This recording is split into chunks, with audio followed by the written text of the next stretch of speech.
Recording in progress. Hola, buenos días. ¿Nos escuchan para hacer pruebas de sonido?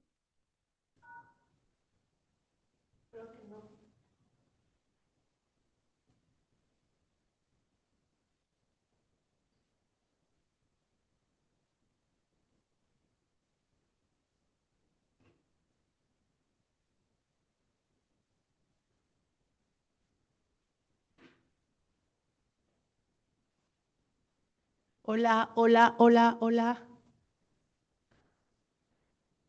Hola, hola, hola, hola. Hola, hola.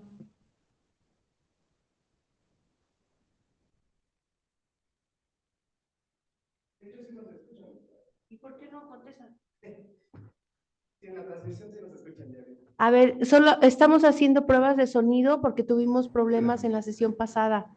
Si pueden solo decirnos si nos escuchan, por favor. Hola, buenos días, doctora. Ah, hola, ¿qué tal? Es que como la semana pasada aquí tuvimos problemas de recepción de sonido, entonces estamos haciendo pruebas para que no nos pase lo de la vez pasada. De acuerdo. A ver si quieren hablar un poquito, lo que sea, nada más para ver que se escuche, por favor.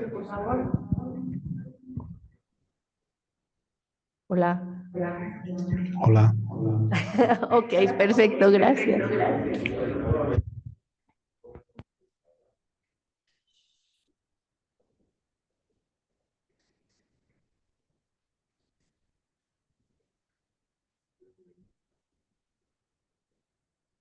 No fue ni la Cristina, ni fue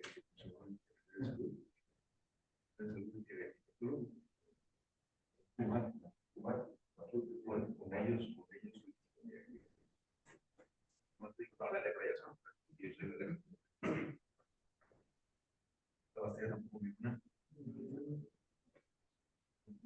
Bueno, se me fue por mi pecho y todos los otros el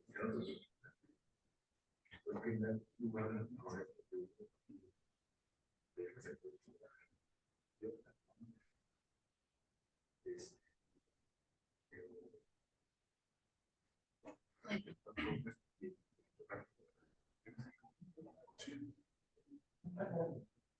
es el mero traje negro.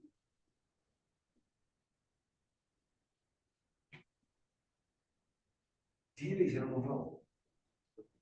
Es que estamos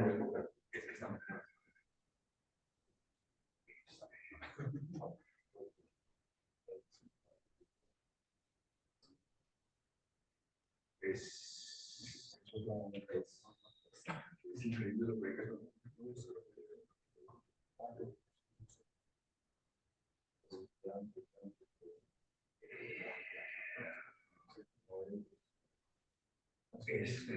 Una vez.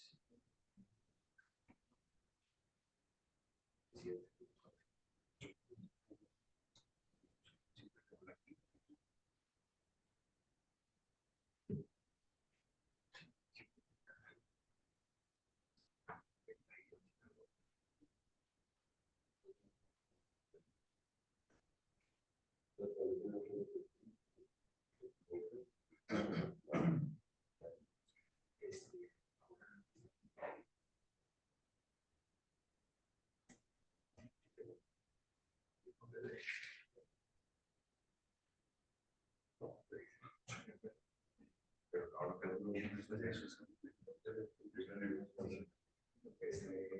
que acabas teniendo un pescado y de que te das cuenta.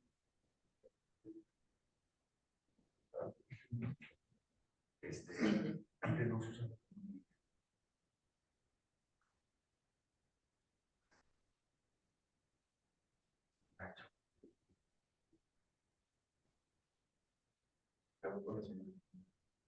Cuando ya íbamos a ponerse en familia, acá,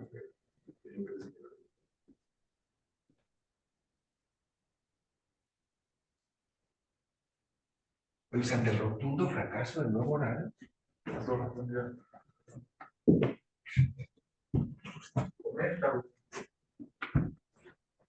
Voy a empezar.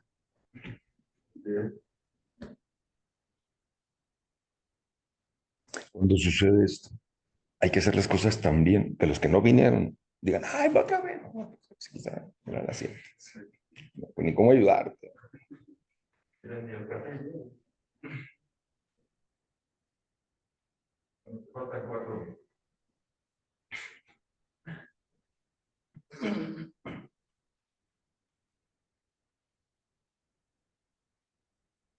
¿Tú sabes quién era Rui Pérez Tamayo? Tú. O sea, es un dinosaurio. Una vez en Iguazú, estábamos de congreso, y él tenía una conferencia magistral sobre la patogenia de las amibas, ya ves que estudiaba eso, el modelo de testículo de ratón y todo. Y se llegó la hora, y así como estoy yo aquí, vacío. Y él, bueno, un maestrazo de la patología, pues, por lo menos latinoamericana. Y con mucha elegancia el viejo, esperó, no sé, pensó, dejó correr 3 minutos, se bajó, agarró sus cosas. Rotundo fracaso, vato.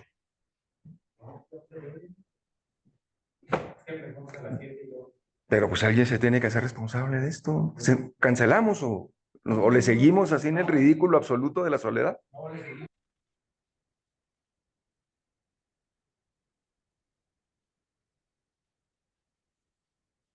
Sí, no, están platicando. Pero no te preocupes, aquí estamos los que estamos.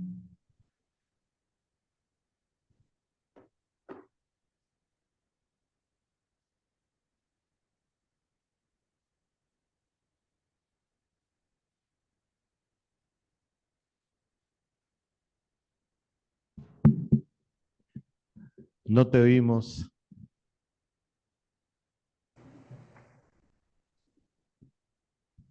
Gracias. Cuando ustedes digan. Todavía falta, ¿no? 2 minutos.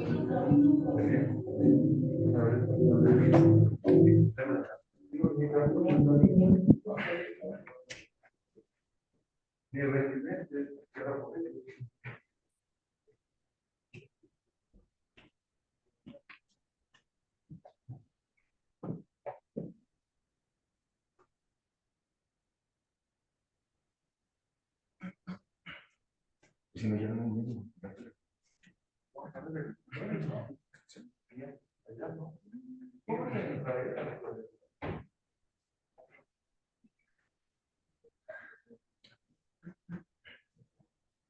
Hubiera sido memorable que hubieran logrado este tema con una de perfección. Porque en el 89 salí de la residencia y me invitaron a fue el único ofrecimiento de trabajo que tenía y está en marcha. Sí, y cuando llegué no había laboratorio del director del centro, pues abrió un laboratorio y estaba en espacio. Y tardó 2 años en llegar el intentado de no está bien, pues. Por una parte, pues no se producción, la parte de los recursos de cosa que no hacía ni en el Instituto Nacional de Pediatría. Gracias. Bueno, ya estamos los indispensables.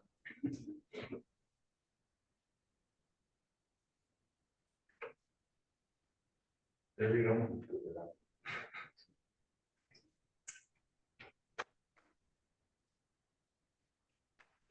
Gracias, Toca. Buenos días. Listos, 7 de la mañana. Sí, te llamo.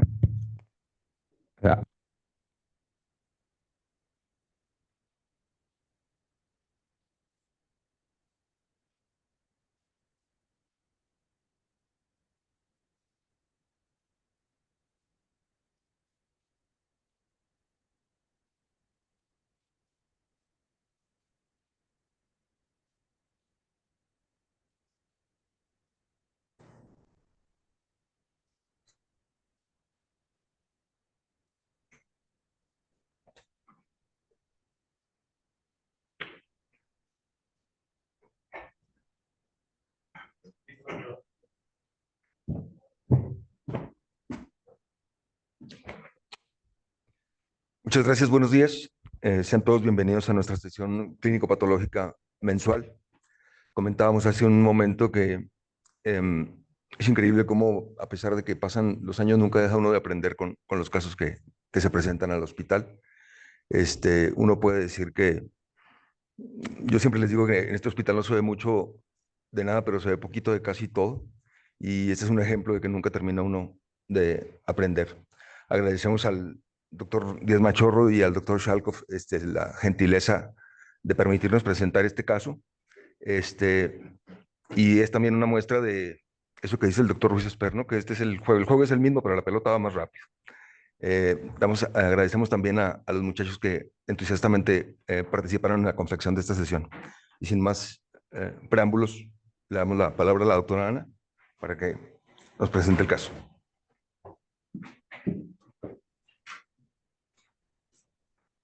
Hola, buenos días a todos. Para dar inicio a la sesión, vamos a presentar primero el caso clínico. Se trata de una paciente femenino de 7 años, cuyos antecedentes serofamiliares pues eran todos sanos, padres sanos, y ella fue producto de un embarazo de 40 semanas de gestación, cursó con un embarazo normoevolutivo, refirió un tamiz metabólico normal, se le dio seno materno por 1 año y la cartilla de vacunación al momento de su ingreso estaba completo. Inició su padecimiento actual aproximadamente 10 días previos a su ingreso. Refiere que recibió un abrazo y posterior a eso comenzó con dolor abdominal intenso. Además de esto, pues se encontró relacionado con aumento de volumen en el abdomen superior izquierdo, por lo cual acudieron con un pediatra quien le solicitó un ultrasonido abdominal, que era de manera externa, en el cual nada más nos referían que se encontraba una tumoración y que estaba posiblemente relacionado con el páncreas. Posterior a esto, pues refiere que se le hizo una biopsia en esa institución, sin embargo, pues no contamos con el estudio y acudió a este hospital para continuar con su abordaje diagnóstico y terapéutico. A su llegada a la exploración física, sus signos vitales estaban todos dentro de parámetros normales, ella se encontraba neurológicamente íntegra, tenía pues a lo cardiopulmonar estaba sin compromiso y a la exploración física del abdomen tenía aumento de volumen en el cuadrante superior izquierdo, se palpaba una masa heterogénea aproximadamente de 10 por 10 centímetros, la cual se encontraba mate a la percusión y el resto del abdomen estaba signológico, blando, depresible, no doloroso. El resto estaba sin alteraciones. Se solicitaron estudios de laboratorio, los cuales todos se encontraban dentro de parámetros normales y se continuó con estudios de imagen para su abordaje diagnóstico.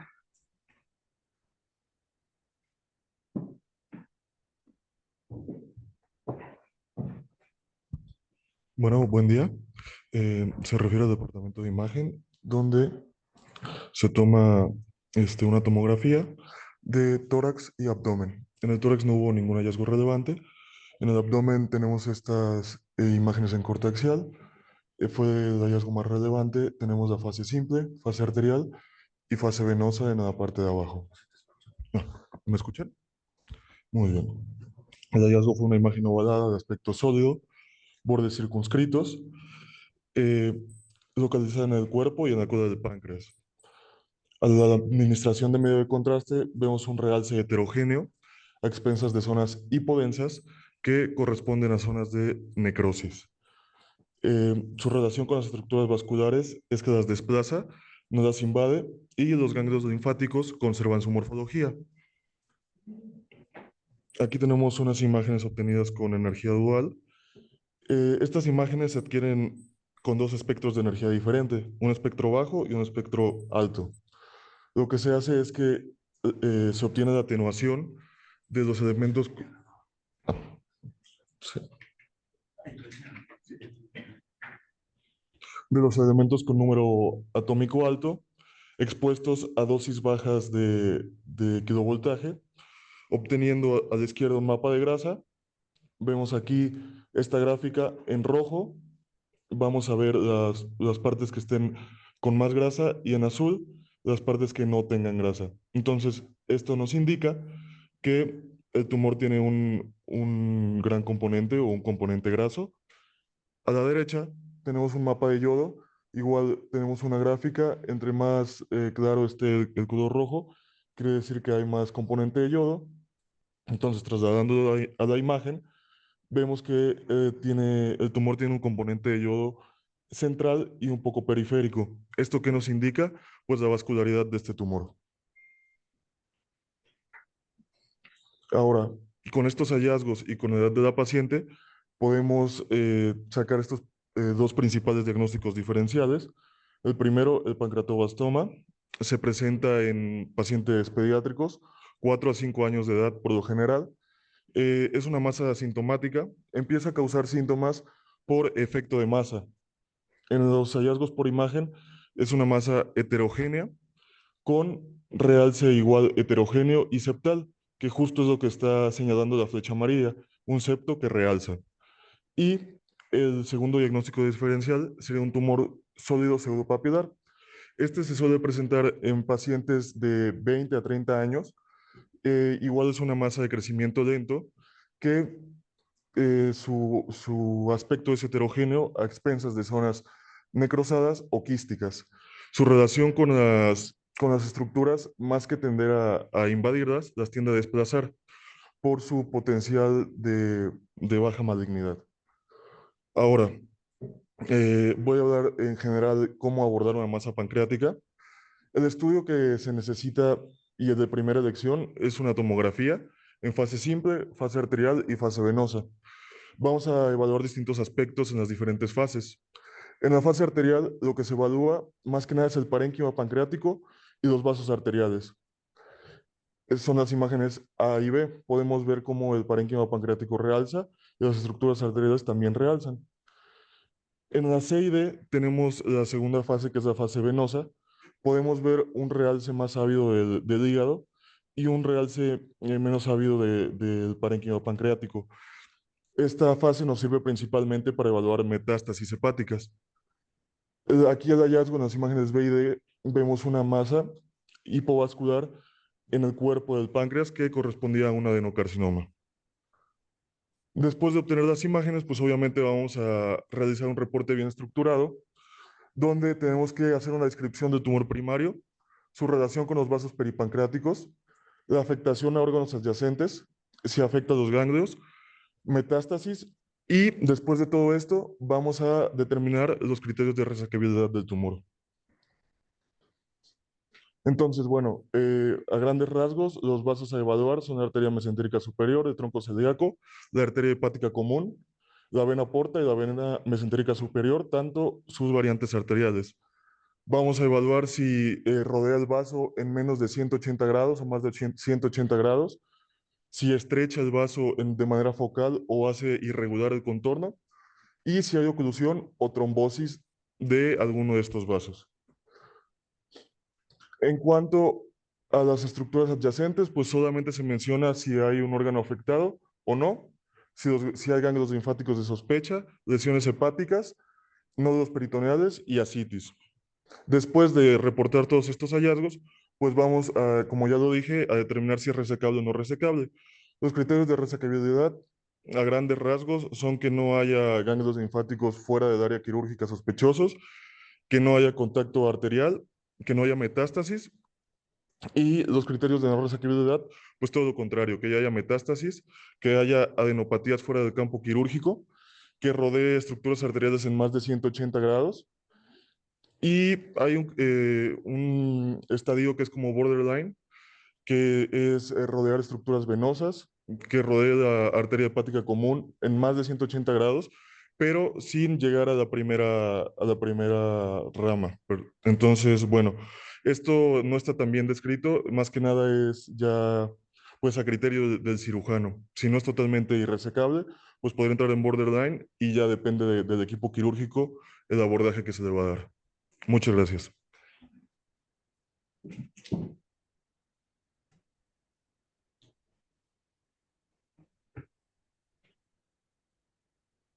Muy bien, pues de acuerdo con estos hallazgos por imagen y por la clínica, se decidió pasar a procedimiento quirúrgico. De primera instancia, se entró a una a una laparotomía exploratoria con la indicación de toma de biopsia en cuña. Se hizo una incisión abdominal subcostal bilateral, donde se encontró una masa que estaba en contacto con la pared posterior del abdomen. Se observó que esta localización estaba de manera retrocólica, por lo que se separó el colon transverso y el ángulo esplénico, y se colocó un punto de prolene vascular sobre la masa para poder tomar una biopsia en cuña de tejido de aproximadamente 2 cc. Este se envía a su estudio transquirúrgico, el cual se reportó como tumor de bajo grado, compatible con tumor pseudopapilar de páncreas.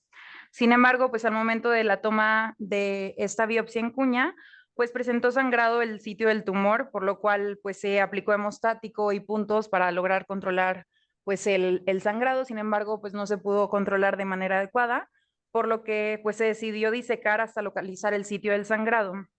En ese momento se encontró que el tumor estaba en contacto estrecho con el páncreas y el hilio esplénico, por lo cual pues se decidió de igual manera pues ligar lo que es la arteria y la vena esplénica que estaban involucradas en el tumor, posterior pues ligadura de estos vasos y realizando una esplenectomía con posterior tumorectomía.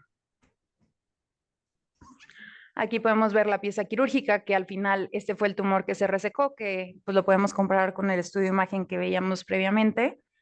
Y pues con el estudio que se reportó de manera transquirúrgica como un tumor compatible con pseudopapilar del páncreas, pues y al no tener este adecuado control hemostático, por eso es que se decidió hacer la resección completa en este procedimiento quirúrgico. Al final terminamos haciendo una laparotomía exploratoria con la toma de biopsia en cuña, con tumorectomía y esplenectomía y además de colocación de catéter venoso central para continuar con su tratamiento farmacológico. Tuvo un sangrado de 750 mililitros, se le dio una transfusión transoperatoria de 2 concentrados eritrocitarios. La duración fue de 3 horas con 15 minutos y se le dejó un drenaje Blake supracólico, que pues dejó hacia supracólico y hacia la corredera izquierda. Al final se realizó una esplenectomía por afectación tumoral de su vasculatura y una pancreatectomía del cuerpo y la cola, que fue aproximadamente un 60% del páncreas. En el postoperatorio inmediato, la paciente pasó a unidad de terapia intensiva pediátrica. Para continuar con su manejo estrecho, se le colocó una sonda nasogástrica, la cual tenía únicamente 25 mililitros hemático biliar, y el drenaje Blake estaba con gasto serohemático cuantificado en 133 mililitros. Se le dejó antibiótico-terapia con ceftriaxona. El lactato en este momento estaba en 2.2 y se le pasó además otro concentrado eritrocitario y una aféresis plaquetaria. Estaba sin apoyo aminérgico, tenía mascarilla reservorio e infusión con Gratén, y con esto estaba pues manteniendo adecuado control analgésico. En el postoperatorio 1, los tiempos de coagulación se mantuvieron normales, cursó con adecuada evolución, por eso se decidió pasar a terapia intermedia, canalizó gases, la sonda nasogástrica pues prácticamente no tuvo gasto, por lo cual se decidió retirar. El drenaje Blake gastó 89 mililitros y la hemoglobina de control post-transfusión fue de 10.7, las plaquetas estaban en 308. En el postoperatorio 2 toleró la dieta líquida adecuadamente, el drenaje Blake gastó 107 mililitros, la verdad es que se mantuvo pues más o menos dentro de estos rangos. Se le pidió antígeno carcinoembrionario y CA19-9, los cuales pues estaban dentro de parámetros normales. En el postoperatorio 3 cursó con adecuada evolución, se decidió su pase a piso de pediatría, se le progresó y toleró adecuadamente la dieta blanda. El drenaje Blake igual se mantuvo dentro de los mismos parámetros y se le dio profilaxis con vacuna antineumocócica y antimeningocócica. Finalmente, en el postoperatorio 4 continuó en vigilancia y en el postoperatorio 5 canalizó, evacuó, el abdomen se mantuvo asignológico, por lo cual se decidió su ingreso a domicilio por mejoría.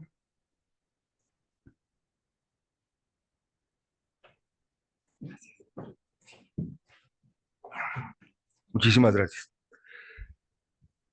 Nunca había escuchado yo que los tumores sólidos pseudopapilares tuvieran grasa, pero es cierto. Una de las fotos que no pusimos porque no los quisimos agobiar con detalles morfológicos son unas tinciones para rojo oleoso que muestran que el tumor efectivamente tiene gotas de grasa citoplasmática. ¿Tú habías escuchado eso, Mario? No, ¿verdad? Este es algo digno de comunicarse. Pues nosotros estábamos en la junta diaria, ajenos a todo esto que acaban ustedes de escuchar, cuando entró el doctor Rodrigo de Almachorro a decirnos que si podíamos discriminar en transoperatorio un neuroblastoma de un tumor sólido pseudopapilar.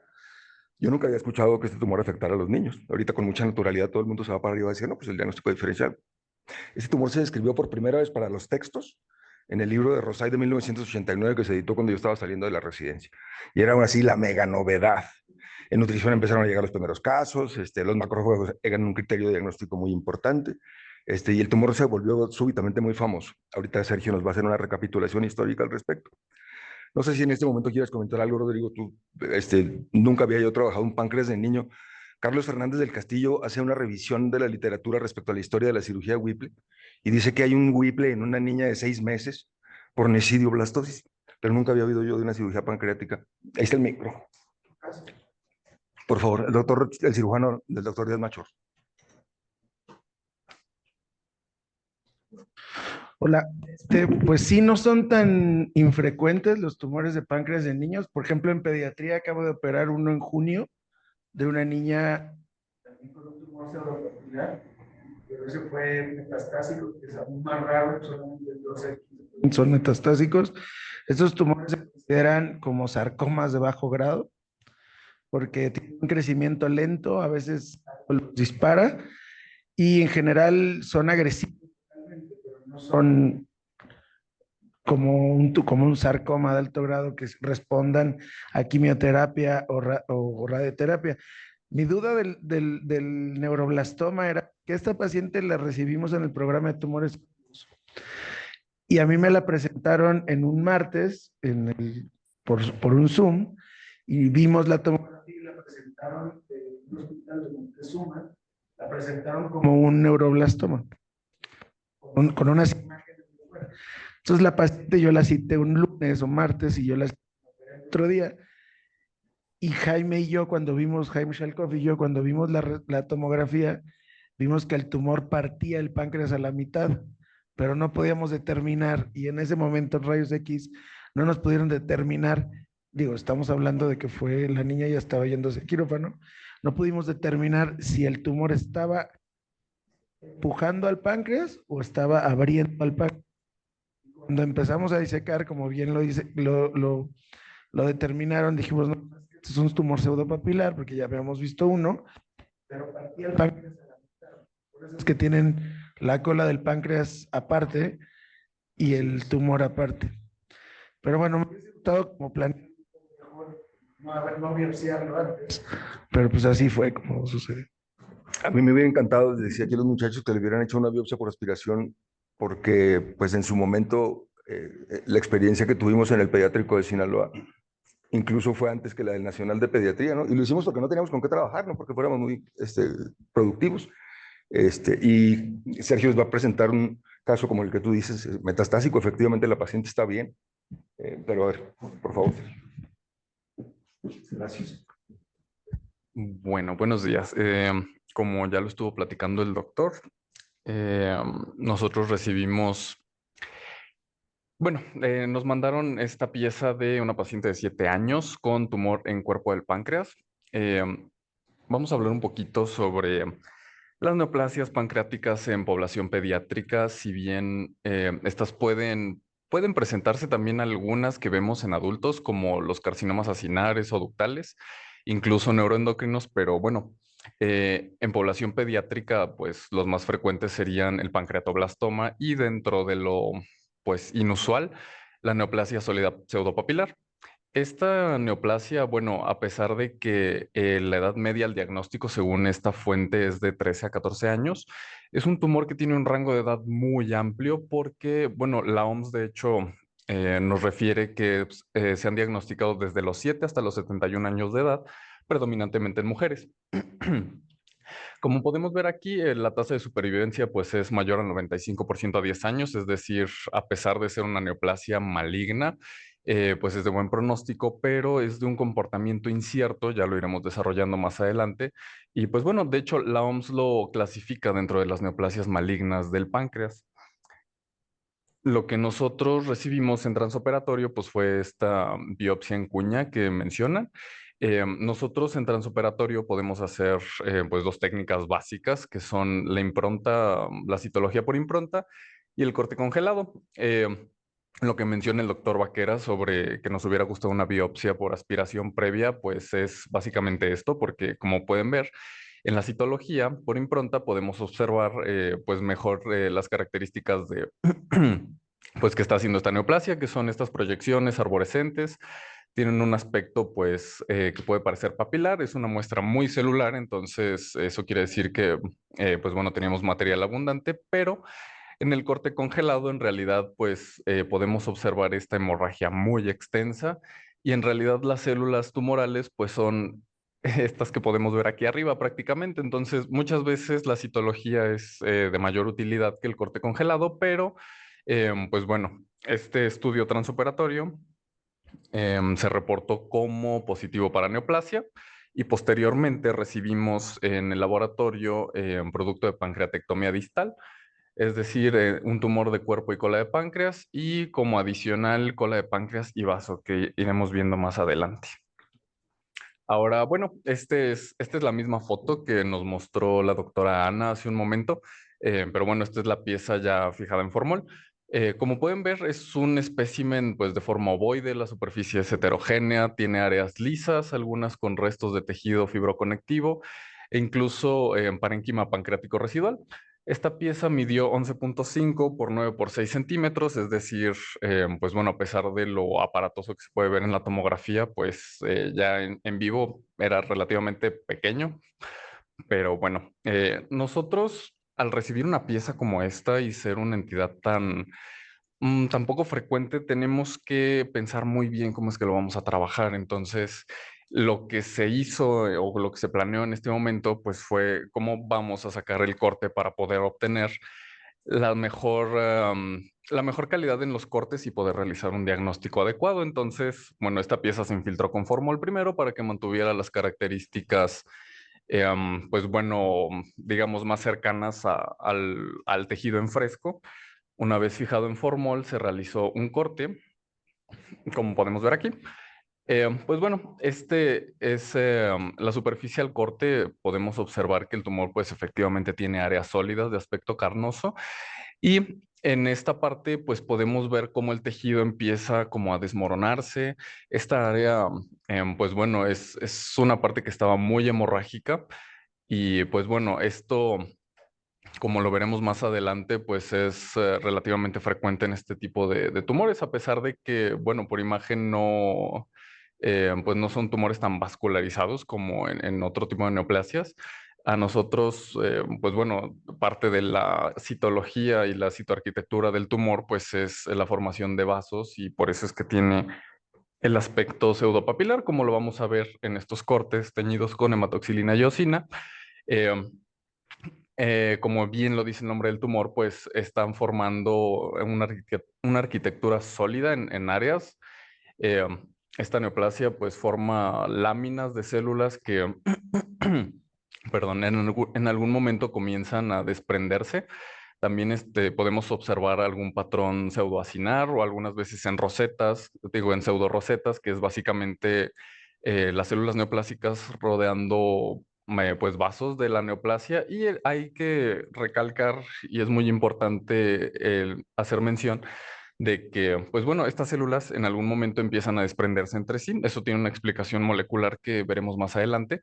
Y bueno, vale mucho la pena mencionar la citología. Para nosotros es de suma importancia ya que, pues bueno, este tipo de neoplasias podemos confundirlas em, con neoplasias que se parecen mucho arquitecturalmente. En este caso, pues los tumores neuroendocrinos, como podemos ver, eh, bueno, ya lo veremos más adelante, estas células pues son de citoplasma amplio, eosinófilo, los núcleos son regulares, la cromatina es dispersa y tiene algunos nucleolos discretos. Esto es de suma importancia ya que, eh, pues bueno, en realidad no es una neoplasia que se vea pues horrible como solemos decir, a diferencia de otras neoplasias poco diferenciadas o malignas en las que podemos ver atipia celular muy marcada. Se realizó inmunohistoquímica. Con esta beta-catenina lo que les quise mostrar es el páncreas residual. La tinción es puramente membranosa, sin embargo en las células tumorales la tinción es citoplasmática y nuclear. Igual este marcador es como muy particular ya que el tipo de marcaje que tenemos es, pues bueno, en puntilleo perinuclear.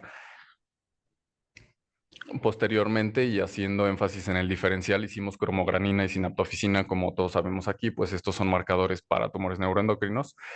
Sin embargo, pues bueno, no podemos irnos solo con un marcador, ya que como podemos ver aquí, la cromogranina es intensamente negativa y la sinaptofisina pues sí está marcando.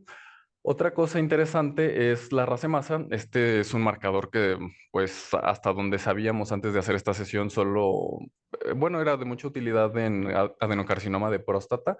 Sin embargo, también está marcando las células tumorales y, pues, eso también tiene su explicación molecular. Igual LEF1 es un marcador, pues, de linfocítico principalmente, pero este tumor también está marcando los núcleos de, pues, de las células neoplásicas. Y gracias a, pues bueno, el origen embriológico de la lesión, también puede llegar a marcar receptores de hormonas, como el receptor de progesterona, que es lo que estamos viendo en pantalla. Posteriormente recibimos el complemento, bueno, esto es la pancreatectomía distal, aquí podemos ver la cola del páncreas y el vaso que macroscópicamente se presentan sin alteraciones. Entonces, bueno, el diagnóstico pues sí es positivo para neoplasia, la neoplasia sólida y pseudopapilar del páncreas, que midió pues lo que ya les había comentado. Y pues bueno, en realidad no se gradifican histológicamente, no hay componentes de alto grado, es lo que les estaba mencionando, y pues bueno, tampoco hay invasión linfática, vascular, etcétera. Ahora, bueno, pasando a la revisión histórica, por si no sabían quién es Franz, o bueno, quién era Franz, es la doctora Virginia Franz, se las presento. Ella, pues, fue la primera mujer en realizar una pasantía en el Hospital Presbiteriano de Nueva York. Y también fue la primera mujer en presidir pues, la Academia Americana de Tiroides. Eh, en realidad este tumor, pues la primera persona que lo describió fue Gruber. Sin embargo, quien definió las características histopatológicas de la neoplasia fue la doctora Franz, y por eso es que hasta el día de hoy este tumor lleva su nombre. También, bueno, hay muchas sinonimias respecto a este tumor. Incluso hubo otra persona que lo estudió que se llama Hamoudi. Sin embargo, hasta el día de hoy pues lo conocemos como tumor de Franz. Y vale mucho la pena recalcar que todas las sinonimias, o la mayoría de ellas, nos hablan sobre el comportamiento incierto de la lesión, como por ejemplo este tumor papilar del páncreas, que puede ser benigno o maligno. El día de hoy sabemos que es una neoplasia puramente maligna. Sin embargo, las características histopatológicas pues no nos hablan de una neoplasia pues de alto grado, entonces se consideran tumores de bajo grado. A pesar de ser algo poco común, tenemos en realidad varios casos reportados en este hospital. Como podemos verlo aquí, este artículo que publica la doctora Tere Cuesta, ella trabaja en Santa Fe. Se reportan 2 casos de neoplasia sólida pseudopapilar del páncreas. Es decir, por ejemplo, es un caso que llegó en el 2006. No es algo tan poco frecuente y, como dice la frase célebre del doctor Vaquera, no vemos mucho de nada, pero sí un poco de todo. Tenemos cierta experiencia ya observando este tipo de neoplasias, como podemos ver en este espécimen, pues también cuenta con las características de las áreas sólidas, y en algunos casos puede llegar a tener como pues dilataciones quísticas y hemorragia. En este caso, también podemos observar la estrecha relación que tiene pues, con el vaso, es decir, es una neoplasia que generalmente, o pues la mayoría de las veces, es distal o se presenta en el cuerpo del páncreas.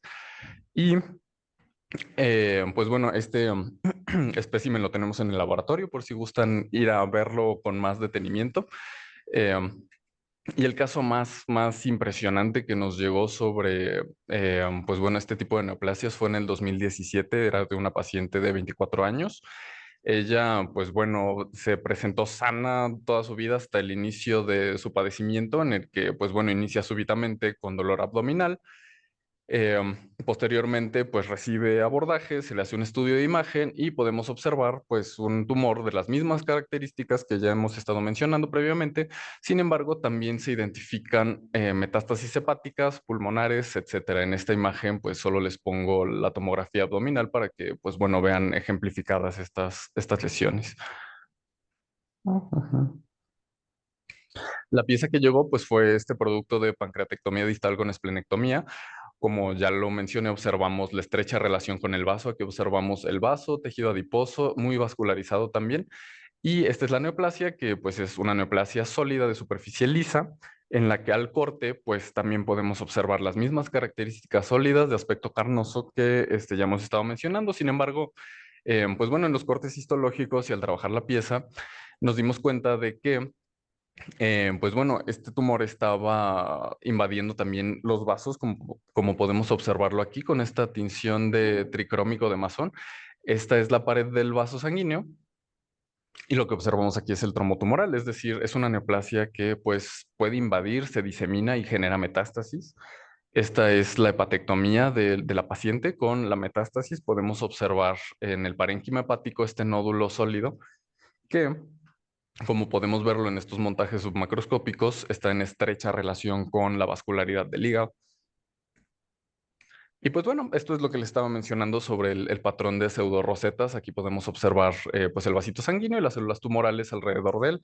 De hecho, esta foto la puse prácticamente para presumirla porque fue ganadora de un premio nacional hace algunos años.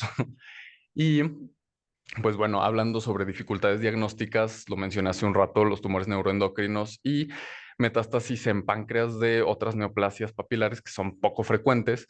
En este caso, pues bueno, esta es nuestro espécimen y este es un tumor que vimos recientemente neuroendocrino. Como pueden ver, el patrón es muy similar. Poniéndole un poquito más de atención, pues podemos observar cómo en la neoplasia neuroendocrina pues el patrón es prácticamente en nidos que están separados por estos septos, pero lo más importante que podemos resaltar es la citología, en la que, pues bueno, a pesar de que morfológicamente son muy similares, los núcleos tienen un patrón cromatínico en sal y pimienta.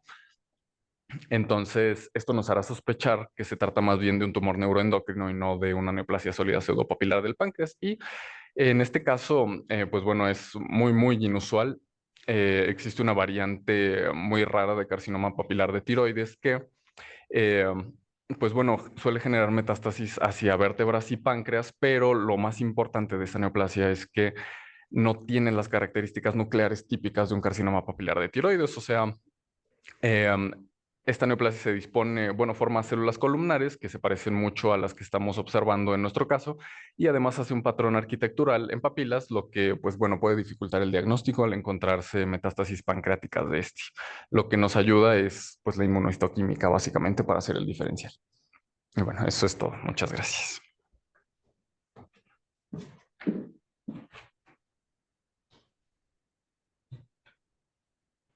Buenos días, como parte de patología molecular, explicaremos el sello molecular que tienen estas neoplasias. Y a diferencia de los adenocarcinomas ductales pancreáticos, las neoplasias sólidas pseudopapilares pues no van a presentar las alteraciones moleculares comunes, como sería ENCA-RAS, DP53, SMAD-D4. Entonces, el sello molecular de esta neoplasia van a ser las mutaciones puntuales en el exón 3 del gen de beta-catenina, que esto va a estar implicado en la vía de señalización WNT beta-catenina. Esto ocurre en el 90% de los casos y bueno, como podemos recordar, la beta-catenina pues es una proteína multifuncional que nos va a ayudar tanto en la adhesión celular como en la transcripción celular. Aquí les pongo un ejemplo de lo que sería toda esta cascada, toda esta vía de señalización, en la que nos muestra que en una célula normal la beta-catenina va a estar regulada tanto citoplasmáticamente como nuclearmente por lo que sería el APC y el AXIN. Sin embargo, cuando la beta-catenina está alterada, pues no va a poder fosforilarse, no va a poder destruirse, entonces va a haber una acumulación excesiva tanto citoplasmática y también nuclear, y esto va a hacer que la beta-catenina pueda unirse a lo que sería el F1, y esto nos va a hacer una transcripción desregulada que nos va a ir haciendo pues la activación de oncogenes como sería ciclina D1. Entonces, esto transpolándolo a la inmunohistoquímica, pues vamos a ver, como muestran estas imágenes, la beta-catenina en esta neoplasia sólida pseudopapilar, pues la presencia, como hay una acumulación excesiva de la beta-catenina, tanto citoplasmática como nuclear. En cambio, vemos en la orilla izquierda, ese es páncreas residual, que la marcación normal de la beta-catenina pues sería membranosa. Acá tenemos el F1 y la ciclina D1, que pues estas serían positivas nucleares también. Y bueno, ¿cuál sería la consecuencia? Pues el aumento y el crecimiento celular desmedido, aunque tenemos que tener en cuenta que la proliferación no va a ser tan de alto grado, y esto puede estar relacionado con la sobreexpresión de P21 y P27 que van a ir regulando un poco esta proliferación, haciéndola baja. Otra alteración que vamos a tener va a ser en la ecaderina. Como recordamos, pues la betacatenina va a tener una función de enlace entre lo que sería la ecaderina y la alfacatenina para poder tener la unión de célula a célula. Entonces, si nuestra betacatenina está alterada, tiene esta mutación, ya dijimos que no va a estar en la membrana, va a estar en citoplasma, va a estar en núcleo, entonces no va a haber quien pueda hacer el enlace entre la ecaderina y la alfacatenina, por lo cual esta alteración va a hacer que las células estén discohesivas y como lo vamos a ver en nuestras, desde el HY, pues vamos a ver estas neoplasias que van a ser discohesivas, células sueltas, y vamos a tener esta arquitectura pseudopapilar.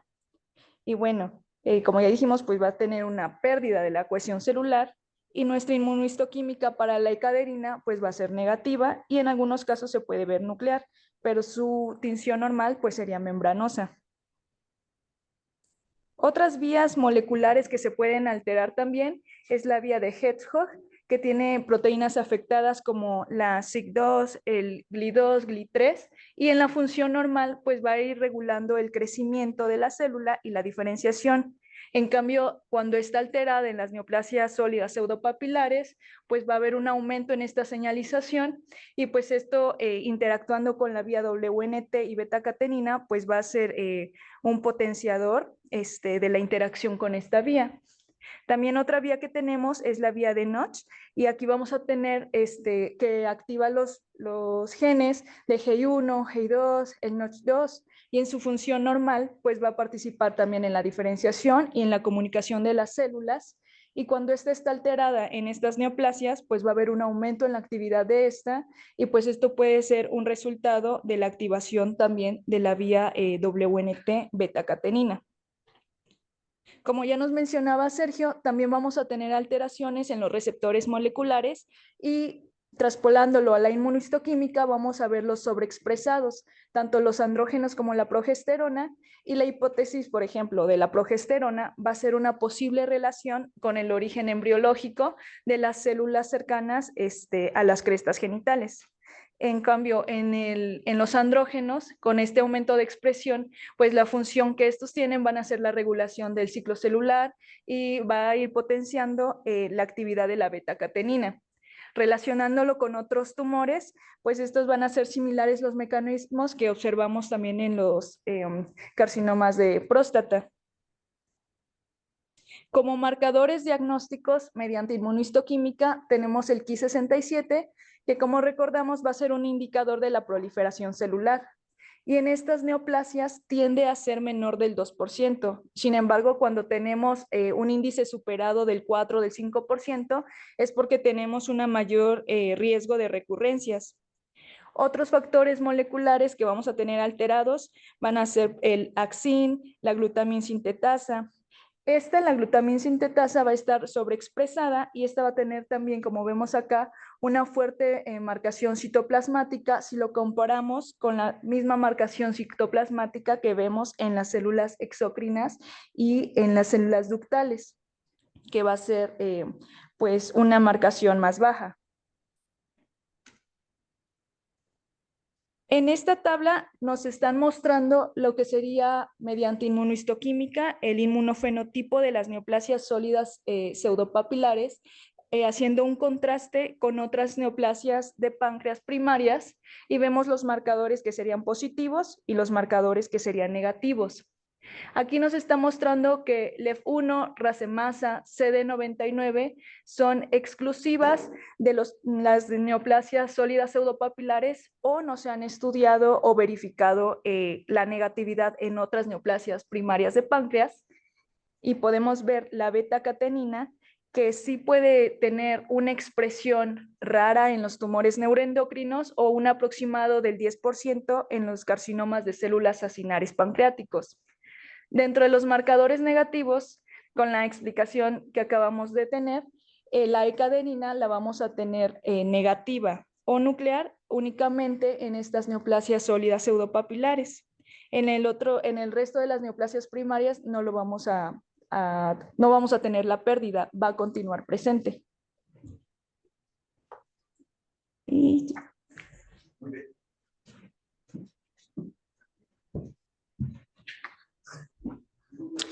Qué increíble poder saber la explicación molecular de algo que se ve con HIE, ¿no? Si te pones a pensar un HIE, pues es una momia. Tú agarras el tejido, lo metes en formol, lo metes en parafina para poderlo cortar a 3 milésimas de milímetro de grosor y poderlo teñir. Pero poder saber por qué las células se están desprendiendo de esa manera. Es decir, si uno lo piensa tantito, o sea, ¿por qué se llama pseudopapilar? Si está lleno de papilas. Es pseudopapilar porque no es una forma que tiene el tumor primariamente de crecer, sino que en el principio es sólido, luego viene esta alteración a la que nos hace referencia Tania, se pierde ese factor de adhesión celular y el tumor se desmorona y lo único que queda pues, es lo que está inmediatamente alrededor de los vasos. Y eso explica pues aquella vieja cosa de la función y la forma, ¿no?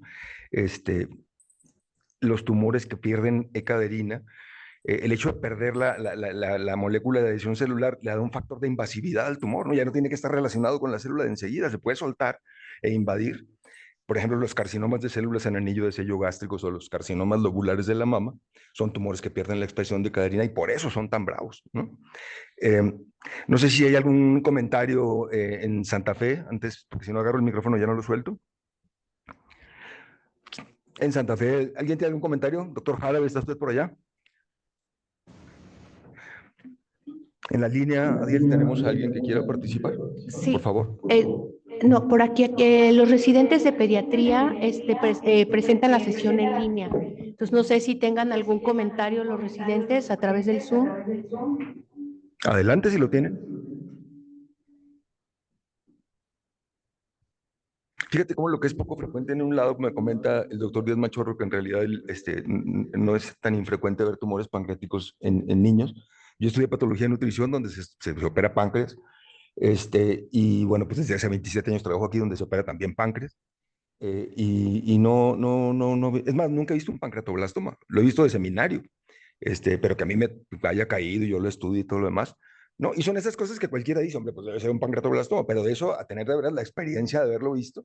¿No? Este es un hospital donde siempre hemos dicho que tiene la peculiaridad de que se presenta una entidad de la cual hay 10 casos descritos en la literatura y tú preguntas, ¿y quién ha visto uno? Y se levantan 25 manos, ¿no? Porque aquí todo el mundo ha visto todo. ¿No hay comentarios de los residentes, doctora?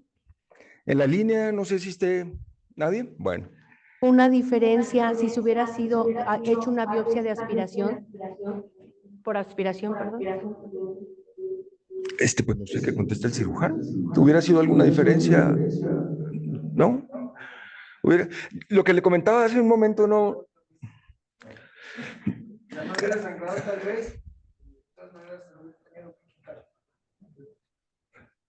Tal vez hubiera sido. Bueno, yo creo que entrar a la cirugía con un diagnóstico ya establecido es diferente de entrar a ver qué onda con el trans. Tal vez, como les dije hace rato, si lo hubiese planeado mejor, no hubiese hecho una biopsia en cuña porque pensábamos que era un neuroblastoma, hubiésemos hecho una biopsia por aspiración y tal vez no hubiese sangrado 750 mililitros, tal vez hubiese sangrado 200 o 100, pero de todas maneras le hubiese tenido que hacer lo mismo. No, y es que estar ahí es diferente, ¿no? A toro pasado es muy fácil opinar. Alguna vez tuvimos un tumor pancreático en una paciente embarazada y entonces a la hora de la cesárea, las personas que estaban operando pensaron que era un tumor del ovario y no, pues era un tumor mucinoso del páncreas y pues se hizo una catástrofe, ¿no? Porque pues lo agujeraron, se salió, se vació, se sembró. Pues es cuando empezábamos a hacer las biopsias por aspiración en los niños y biopsiábamos los Wilms, pues nos acusaban de que estábamos violando transgrediendo el estadio.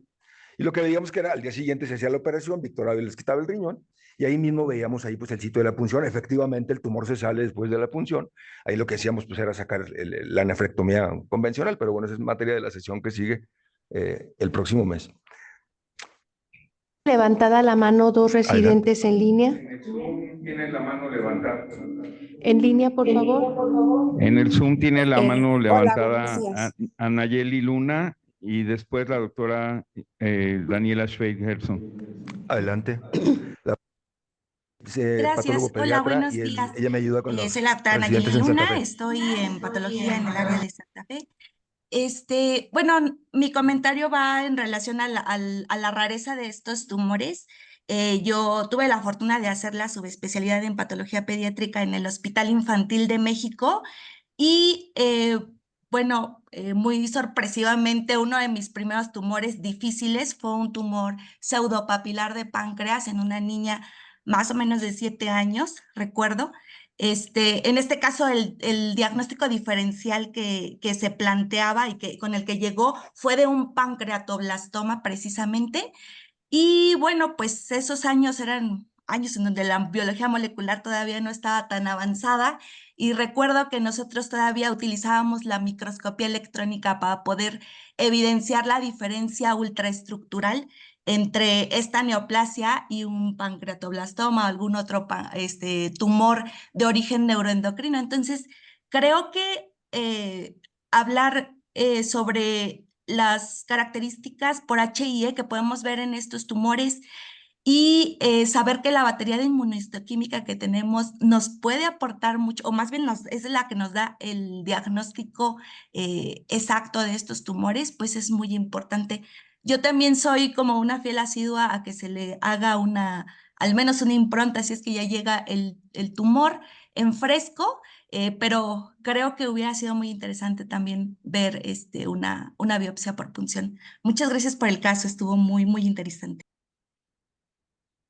Doctora Luna, la doctora Daniela Schreid Gerson. Buenos días, muchas gracias. Bueno, primero que nada es muy interesante para nosotros porque hablar del páncreas, pero de un adenocarcinoma o de un tumor neuroendocrino, para nosotros es noche y día. Desde cómo se hace el diagnóstico, qué es lo que se puede lograr ver en un estudio de imagen y cuál sería el mejor estudio de imagen pedir, no es lo mismo para estas dos neoplasias. Cómo se hace el diagnóstico, el pronóstico que tienen estos pacientes, incluso la calidad de vida, los síntomas asociados y sobre todo el tratamiento, que incluye el tratamiento hacia las lesiones metastásicas, que dentro de un adenocarcinoma, bueno, conocemos que hay diferentes protocolos con 5-fluoracilo y algunas otras cosas que quizás no son el caso para estos tumores neuroendocrinos cuyo patrón es completamente distinto. Entonces, pues es muy interesante y vale la pena esta revisión que, aunque en patología lo hicieron fabuloso y nos quedamos maravillados, en realidad esto implica un aprendizaje en muchas otras áreas, incluso, digo, claro, oncología médica, pero dentro de radiología tienen también un patrón metastásico distinto. La endoscopía para toma de biopsia, por ejemplo, que ahorita estaban mencionando, se puede realizar de una manera un poco también diferente, sea por ultrasonido transendoscópico. Entonces es muy interesante considerar que cuando vemos el páncreas, no todo tiene el mismo pronóstico. Muchas gracias. ¿Alguien más en el auditorio o en el observatorio?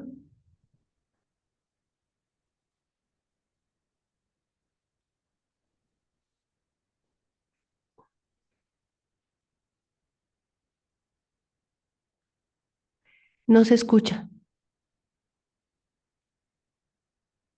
Que me escuchen, pero bueno, el ultrasonido endoscópico sirve para tomar biopsias con aguja fina y probablemente ha sido muy útil en los adultos, pero en niños está la limitante de si podemos avanzar el endoscopio o no, porque es un endoscopio de cerca a 3 centímetros, 2,5 centímetros de diámetro.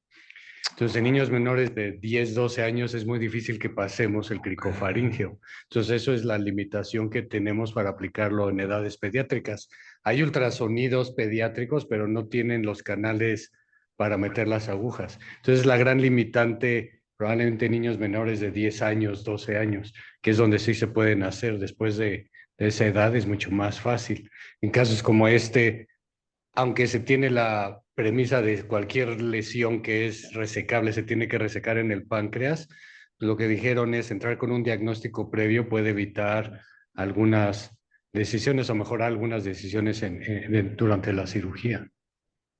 Ya van 5 cosas que aprendo en esta sesión que no sabía antes. En el hospital hay una amplísima experiencia. El 27 de noviembre en la sesión de onco vamos a hablar de otro tópico relacionado que es el de EBUS. Invitamos a las doctoras que hacen el mismo procedimiento, pero entran por el bronquio. A lo que voy es que desde finales, ¿qué serían? Desde finales de los 90s, empezábamos a hacer las biopsias por aspiración, pero en aquel entonces las guiábamos con el TAC. Ese trabajo lo llevamos a Berlín 2001 y el día siguiente que lo presentamos se cayeron las torres y yo pensé que nunca iba a regresar a mi casa. Y entonces cuando llegó Mario con el ultrasonido endoscópico, yo decía, bueno, pues si lo hacemos bien con el TAC, ¿por qué tenemos que hacerlo de manera diferente? Y bueno, pues él me mostró, ¿no? Porque las lesiones que se capturan son más pequeñas, porque el diagnóstico es más incipiente y eso se ve reflejado claramente en la sobrevida de los pacientes con cáncer de páncreas, ¿no? Pues nuestro colega, el señor neurocirujano, que tenía un tumor horroroso, vivió 5 años. El señor Gabriel, un paciente del doctor Chan, que tenía metástasis a la hora del Whipple y todo, vivió 3 años, cuando antes los pacientes de cáncer de páncreas se morían al año con el reloj en la mano. Entonces la sobrevida del cáncer de páncreas sí se ha impactado con la intervención temprana del ultrasonido endoscópico. Afortunadamente esto ha sido contagioso y ya hay varias personas que lo hacen. El hospital compró el ultrasonido, que también fue un rollo adquirirlo porque es muy caro. Entonces, creo que la citología por aspiración de diferentes cosas, ¿no? Tiroides, tenemos una experiencia fantástica. Entonces, no sabía yo esto de que no se podía pasar el endoscopio y tendríamos que recurrir otra vez a la tomografía. Total, el tumor está muy grande y la cosa sería nada más no desparramar el tumor con la aguja. ¿Alguna otra opinión, doctora? ¿En Santa Por Fe, aquí, en la línea? ¿alguien que quiera en la línea? No tengo más manos levantadas. No sé, aquí si alguien quiere comentar algo. Y si no, para que el doctor Ash dé por terminada la sesión. Hoy la voy a terminar yo. ¿O la va a dar usted? Sí. Ándale, Ok, pues agradecemos infinitamente el trabajo, fue una excelente presentación. Se van a entregar las cartas a todos los participantes. Les recordamos también para la siguiente sesión, recuerden a todos sus compañeros que es a las 7 de la mañana y les pedimos estar en punto, ¿no? Que idealmente un par de minutos antes, por favor. También continuando con las informaciones, todos los que no se han vacunado, les pedimos que acudan para que tengan su vacuna de influenza. Recuerden que como este sector salud estamos expuestos, entonces es importante estar protegidos.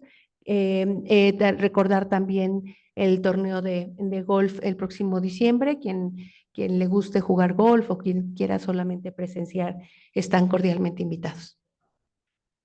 Muchísimas gracias.